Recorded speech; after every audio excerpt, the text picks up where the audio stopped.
Ya 107,7 FM Voice of Borneo Tarakan di udara kita Jaya. Nah, kali ini saya dan teman saya ingin mengadakan podcast dan mungkin berbincang-bincang sedikit mengenai tema yang sudah ditetapkan oleh panitia lomba. Untuk IPB, terima kasih sudah mengundang UKM Radio, dan mungkin kami sedikit membahas di sini mengenai tema yang telah diberikan begitu. Oke, langsung saja kita perkenalan.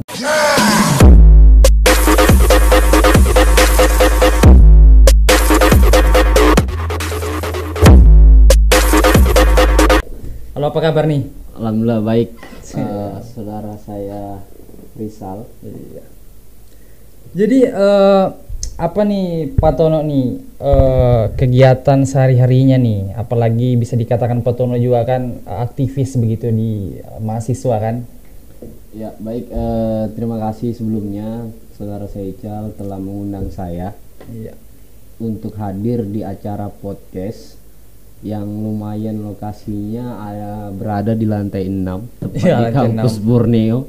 Baru ini kan lift kan memang nggak ada di sini, jadi emang tangga itu lantai 6. Ya, jadi agak sedikit menguras tenaga dan alhamdulillah juga sembari keluar keringat kan sehat di masa pandemi. Apalagi di masa kayak gini nih. Ya, jadi kegiatan sehari-hari ya seperti biasa. Kebetulan saya juga masih aktif sebagai mahasiswa. Alhamdulillah sudah semester 7 ya, di akhir-akhir ujung tanduk lah. Mungkin begitu. Mungkin teman-teman yang semester 7 tahu lah kan rasanya gimana. Tapi tetap inilah melaksanakan kegiatan-kegiatan positif. Alhamdulillah di situasi pandemi PPKM level 4 di Kota Tarakan, Kalimantan Utara. Kebetulan kita di daerah perbatasan. Alhamdulillah tetap melakukan kegiatan-kegiatan positif.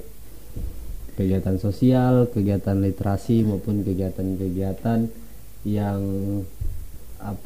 kita canangkan untuk sama-sama membantu masyarakat. Nah ini kan kalau kegiatan literasi nih sering aja aku lihat di IG-nya nih kan, apa biasanya kemana-mana saja sih atau apa saja yang dilakukan selama kegiatan literasi itu?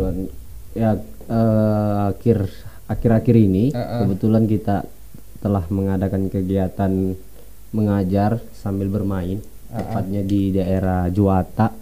Kalau teman-teman tahu, di Juwata itu daerah ujung lautnya Kota Tarakan. Nah, alhamdulillah terlaksana di tengah pandemi, tetap kita melakukan protokol kesehatan karena kan pendidikan akhir ini kan melalui sistem daring. Betul. Artinya tenaga pendidik maupun pengajar itu kurang untuk bisa bersentuhan langsung. Tapi kalau Pak Tono sendiri memang basicnya atau backgroundnya dari pendidikan kah atau bagaimana? Ya, sebenarnya saya bercanangkan berstatus sebagai mahasiswa Fakultas Hukum, tapi gitu. Kebetulan saya berkecimpung di komunitas sahabat mengajar. Iya, tapi kan tidak ada salahnya juga ketika misalkan mencari suasana baru begitu. Saya senang dengan kegiatan-kegiatan sosial, apalagi kegiatan literasi itu kan banyak entah dari pendidikan, sosial, seni dan budaya.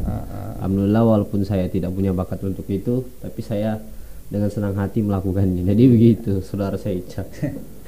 Tapi ini memang bekerjanya memang ini secara bagaimana nih, per tim kah atau memang suka aja gitu? Ya, jadi kita itu bangun komunitas kecil yang kita namai Sahabat. Jadi Sahabat itu kepanjangannya adalah satu hati bersama tim. Satu hati bersama tim. Ya, jadi mantap sekali.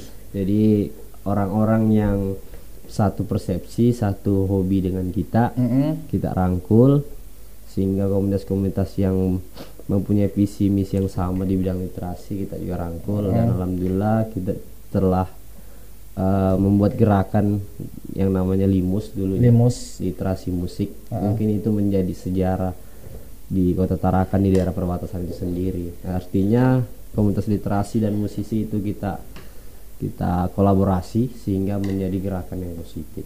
Mantap sekali sahabat. Jadi aku panggil sahabat aja nih ya? Iya boleh. Ya karena gerakan sahabat mengajar juga salah satu komunitas dari sahabat Pak Tono. Founder juga ya? Iya, founder juga.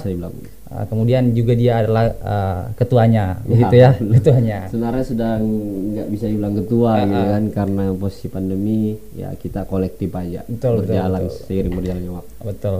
Oke, mungkin kita ke pembahasan kita nih, karena tema kita ini adalah The Dark and Bright Sides of the COVID Pandemic for the Environment, atau dalam bahasa Indonesianya itu sisi gelap dan terang dari pandemi COVID untuk lingkungan. Nah, mungkin bisa ke pengantar kali dulu. Lingkungan seperti apa sih kalau yang digambarkan oleh Pak Tono nih? Iya, jadi sosok Pak Tono. Lingkungan itu adalah sebuah ekosistem yang saling membutuhkan antara satu dengan yang lain. Jadi lingkungan itu ada ya makhluk hidup di dalamnya, maupun alam, maupun benda-benda mati yang semua saling membutuhkan antara satu dengan yang lain. Mungkin begitu ya untuk definisi secara umum mungkin tentang lingkungan. Nah, apalagi memang Potonjo bukan hanya tentang lingkungan hanya bersih-bersih, bukan hanya tentang pohon-pohon, tapi juga tentang kehidupan masyarakat begitu kan.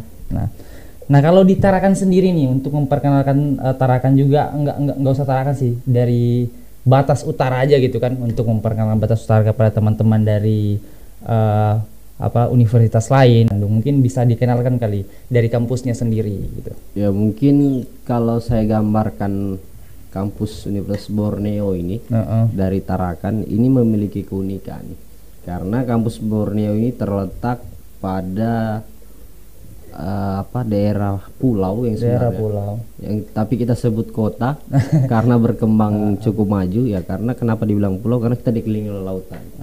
Hari ini kita pun mau kemana ya pasti ketemunya laut ujungnya. Nah, jadi Borneo ini terletak di daerah pesisir yang saya rasa kampus paling unik letak geografisnya, yang biasanya kan kampus terletak di tengah-tengah kota biasanya. Tapi kampus Borneo ini terletak di pesisir gitu, di ujung Amal, daerah pantai, namanya Pantai Amal kan. Jadi itu keunikannya. Jadi Universitas Borneo sendiri memang berada di pesisir pantai begitulah. Pesisir pantai. Bisa dikatakan. Jadi beda lah dengan universitas-universitas lainnya gitu. Nah, bagaimana tanggapanmu nih sebagai seorang aktivis dan juga sebagai pegiat literasi ya, melihat dampak COVID-19 di lingkungan yang sekitar, terkhusus di Kaltara begitu, atau di batas utara? Ya, jadi karena kebetulan hari ini saya hadir diundang secara mendadak, jadi saya juga sedikit sharing lah gitu kan. Bukan saya menggurui atau apa.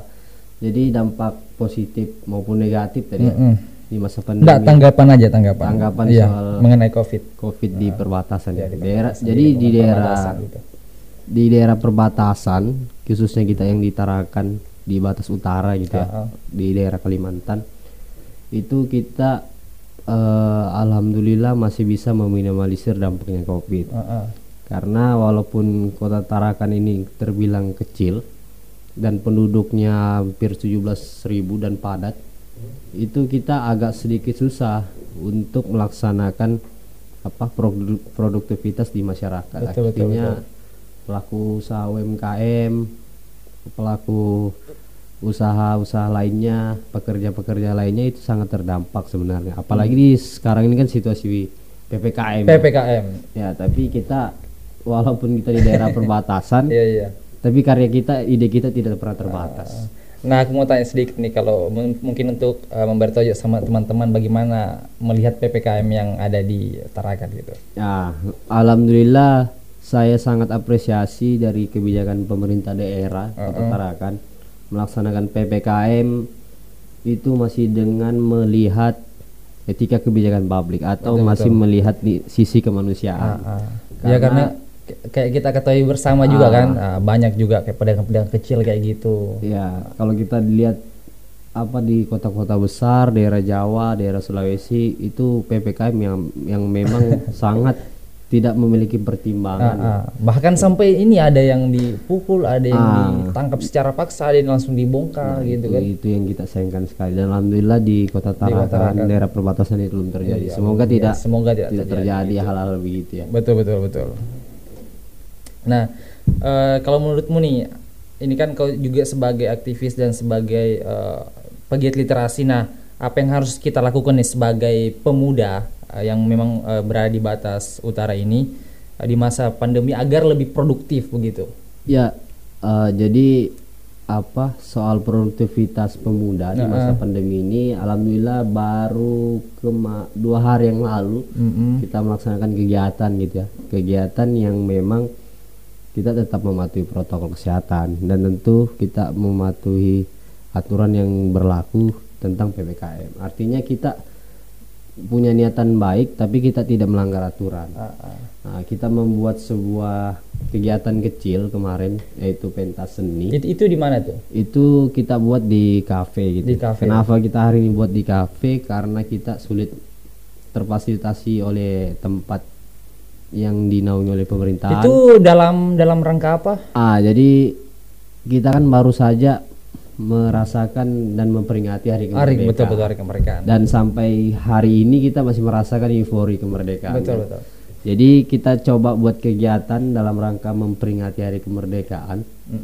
Dan kegiatan itu ada beberapa kita guide musisi lokal, teman-teman literasi, teman-teman media, dan teman-teman yayasan sosial yang bergerak di bidang sosial. Artinya kita buat kegiatan itu dalam rangka memperingati dan mengambil semangat sejarah. Betul. Kemudian itu kita melakukan penggalangan dana untuk membantu masyarakat yang memang terdampak COVID dan melaksanakan isolasi jadi mandiri. niatnya sebenarnya ini melakukan penggalangan dana pas kegiatan tersebut ya. Ya. Jadi bermanfaat banget gitu loh. Ya, alhamdulillah itu yang menjadi tekad kita untuk tetap melaksanakan itu karena kita ada tujuan dan niat baik untuk aksi sosial yaitu aksi kemanusiaan. Itu keren sih kalau misalkan kita buat kegiatan terus apalagi namanya misalkan ada sumbangannya masuk terus kita memang membagikan langsung kepada masyarakat itu sangat keren banget tuh. Jadi harapannya teman-teman ketika kita membantu kita tidak perlu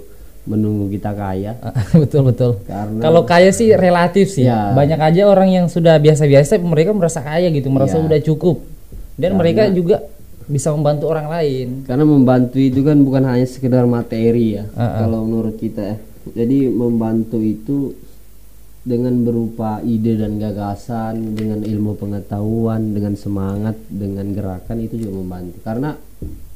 Karena kata guru saya, orang yang memberi sama orang yang menyampaikan amanah si pemberi itu sama amanah. Itu yang menjadi prinsip kita gitu, Saudara Richard. Oh begitu ya. Nggak, kalau merokok aja nggak apa. Mungkin saya merokok. Iya. Teman-teman, karena kebetulan juga ruangan ini kan bebas asap rokok ya. Bebas asap rokok. Iya. Walaupun dalam ruangan ya. Karena saya itu memang semakin merokok semakin semakin pintar kali. Bukan, semakin keluar ide dari no asap no life gitu. Oh iya, jadi mungkin teman-teman ada yang setuju dengan dia, ada juga yang enggak ya. Jadi dia bilang no asap no life. Ya, karena begini Saudara Ical, Ya. Ntar aku cari remote AC nih. Boleh. Oke. Mungkin kita lanjut saja ya. Ya. Sudah bakar rokok kan? Oke, aman. Jadi untuk yang selanjutnya aku mau tanya pendapatmu lagi nih. Nah, tentang dampak positif dan negatif atau bisa dikatakan kita melihat dari sisi gelap dan sisi terang dampak COVID-19 ini di batas utara. Ya, jadi setiap kejadian itu pasti ada hikmahnya semua di balik ini. Betul. Karena kata era Kartini kan habis gelap terbitlah terang. Ya. Jadi sisi dampak negatif maupun positif, baik sisi gelap maupun terang dari pandemi ini kita bisa mengambil pelajaran. Kayak apa tuh? Jadi sisi positifnya kita lebih memperhatikan yang namanya kebersihan.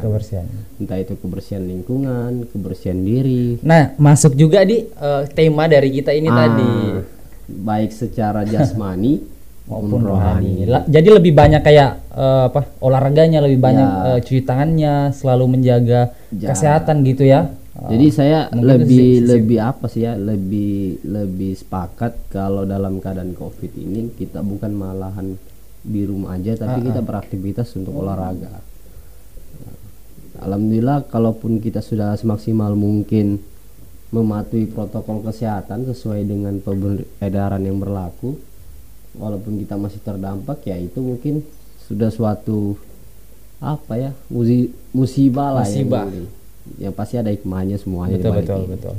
Itu dampak positifnya. Yang penting kita tetap produktif aja begitu ya. Apapun. Yang kedua, dampak positifnya kita lebih kreatif karena kita memanfaatkan perkembangan teknologi kan.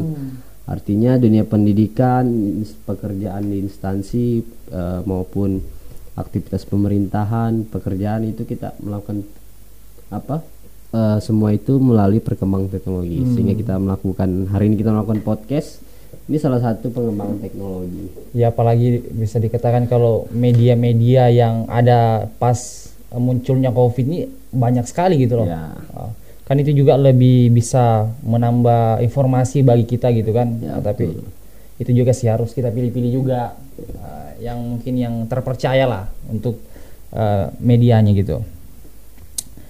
Nah, bagaimana cara agar mahasiswa nih khusus di perbatasan berkegiatan di lingkungan kampus? Kan ini nggak boleh nih kan? Mungkin ada beberapa yang masih bisa, mungkin ketika dia misalnya ada praktek atau bagaimana. Tapi bagaimana sih cara kayak mahasiswa ini berkegiatan gitu atau melakukan aktivitas produktif di dunia kampus? Ya jadi kalau kita memaksa untuk membuat kegiatan di ruang lingkup kampus yang notabene-nya dari birokrasi kampus juga tidak mengizinkan karena ada aturan yang berlaku, ya kita tidak jadi masalah. Toh kalau kita buat di luar kan, artinya kita hanya berpindah tempat. Untuk urusan ide dan gagasan dan tujuan kegiatan kita tetap sama gitu. Tetap melaksanakan kegiatan produktivitas mahasiswa walaupun bukan di ruang lingkup kampus karena kita situasi pandemi dan PPKM ya tentunya kita bisa melakukan kegiatan yang sekreatif mungkin dengan cara pengembangan teknologi. Karena ada beberapa teman-teman mahasiswa, teman-teman kampus itu sudah melaksanakan itu, entah dia membuat kegiatan berupa lomba video dalam rangka memperingati kemerdekaan, buat pamflet, gitu kan, membuat lomba ide bisnis dengan dikirim melalui platform medianya di kampus UBT kan, sehingga dikirim menang. Jadi itu sekreatif mungkin seperti itu melalui pengembangan teknologi. Kalaupun ada kegiatan yang bersifat kita harus ketemu, ya kita bisa maksimalkan gitu di luar, tetap mematuhi peraturan yang ada. Oke nih, aku mau tanya mungkin secara umum sih, sebagai kau lihat nih di lingkungan yang ada di khususnya di Tarakan itu bagaimana sih cara pemuda-pemudanya atau mahasiswa-mahasiswanya menghabiskan waktu produktifnya begitu? Ya jadi cara menghabiskan waktu produktif pada malam hari. Ya, karena kalau kita lihat kan ada banyak sekali pemuda-pemuda ketika malam hari dia nongkrong di apa segala macam. Iya, jadi tidak ada persoalan sih dengan mahasiswa yang hobi nongkrong kan. Kongko-kongko tentu boleh saja gitu. Apalagi di sekretariat organ mahasiswa kan. Artinya kampus kita ini tidak berpagar, dia tidak bertembok. Artinya kita bisa mengeksplor diri seluas-luas mungkin gitu. Jadi bukan hanya kita terkurung dan terpenjara kan di kampus ini. Jadi begitu anunya secara prinsipnya. Jadi nongkrong itu bukan suatu hal yang menghabiskan waktu sih menurut saya, karena orang tua kita maupun para masyarakat awam itu menganggap ya nongkrong hanya menghabiskan waktu, menghabiskan uang, hanya berhura-hura kan, hanya hedon gitu. Tapi kalau kita lihat sisi positifnya apa tuh? Nah, sisi positifnya semakin banyak nongkrong, semakin terjadi silaturahmi yang baik, terjadi silaturahmi sesama teman, tim, sehingga banyak ide dan gagasan yang bisa kita garap sih. Makin banyak nongkrong. Itu kalau nongkrong positif ya. Kalau nongkrong negatif pasti ada juga nih. Iya. Sebenarnya apa sih? Kayak contoh yang marak itu kaum rebahan kan, tidak ada persoalan dengan kaum rebahan. Kalau dia rebahan hari ini kemudian dia bangun ledakan revolusi, kenapa tidak? Kenapa tidak? Tapi kalau hanya rebahan hari ini kemudian besoknya rebahan lagi, itu yang jadi masalah sebenarnya kan. Iya, betul. Jadi sebenarnya kita di perbatasan, walaupun kita daerah perbatasan tentunya, tapi ide kreativitas kita tidak akan pernah terbatas. Hari ini kita juga paham tentang perkembangan teknologi, paham tentang bagaimana mengelola informasi secara Betul, luas. betul. Nah, sehingga itulah tentunya harapan masyarakat kita lah yang sebagai kaum cendekiawan. Betul. Lebih ini ya, lebih mengayom gitu Ya, ya. lebih mengayomi, lebih mengontrol, lebih memberikan dampak positif kepada masyarakat. Harusnya memang kayak mahasiswa gitu, harusnya memang nggak ini lagi ketika masa pandemi masih berlangsung seperti ini, harusnya lebih banyak berkegiatan di luar, mungkin di dekat-dekat rumahnya dulu kan. Ya, kayak betul. misalnya di RT mungkin atau di kelurahan. Ya, Dan itu tidak menutup kemungkinan mahasiswa lain juga pada ikut dan gabung gitu loh. karena kita sebagai kaum cendekiawan ya dimanapun kita berada, harapannya kita menjadi sumber mata air yang jernih kan, sehingga memberikan sumber kehidupan di sekeliling. Bagus sekali nih. Apa tadi? Kita harapannya kaum Sebagai- cendekiawan itu harapannya bisa menjadi sumber mata air Sumber yang mata jernih. air. Kalau sumber mata air yang jernih, dia akan memberikan sumber kehidupan bagi sekeliling. Bagi di sekelilingnya. Entah nanti kita bermanfaat dan berkontribusi di masyarakat, di lingkungan keluarga, di RT, di rumah-rumah ibadah, kan banyak cara dan kan banyak peran. Semua kita memiliki peran yang sama gitu. Jadi sepakat kan tentang orang bilang ketika misalkan setelah lulus Indonesia lagi mencetak pengangguran lagi nih.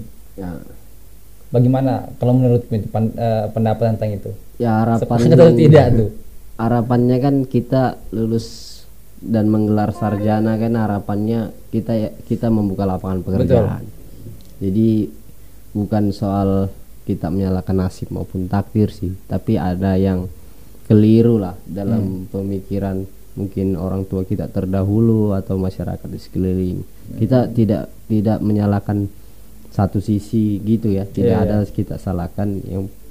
Yang pastinya kita harapan sebagai mahasiswa bukan malah menambah angka pengangguran, tapi bagaimana kita bisa menciptakan lapangan pekerjaan. Nah, itulah tentunya harapannya mahasiswa yang sudah semester akhir maupun yang baru masuk, ya itulah gunanya kita berorganisasi, berkomunitas, berhimpun dan